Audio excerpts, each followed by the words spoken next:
অবশেষে ঠাকুরনগর ঠাকুরবাড়িতে এসআইআর এর প্রতিবাদে অনশনে বসলেন সাংসদ মমতা বালা ঠাকুর।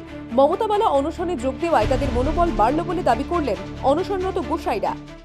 মা তো প্রথমেই ডিক্লেয়ার করেছিল যে নিঃশর্ত নাগরিকত্বের দাবিতে আমরা 5ই নভেম্বর বসবো, কিন্তু মা বিশেষ কারণে বাইরে যেতে হয়েছে। মা বাইরে থেকে এসে আজকে 8 দিনে আমাদের সঙ্গে বসবে।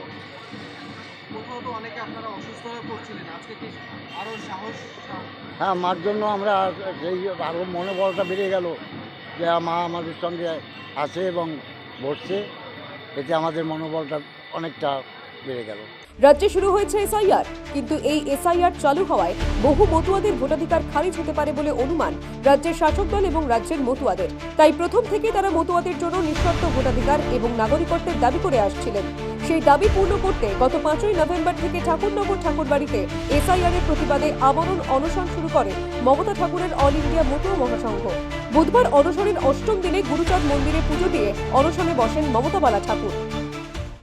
যে গত বুধবার থেকে আমার গোসাই পাগল সাধু মতুয়া ভক্তরা এখানে বসেছিল, তার জন্য আমার যাকে মা বলে, আর মা হয়ে যদি আমি সন্তানের ব্যথা না বুঝি তাহলে মা হওয়ার কোনো যোগ্যতা আমার নেই।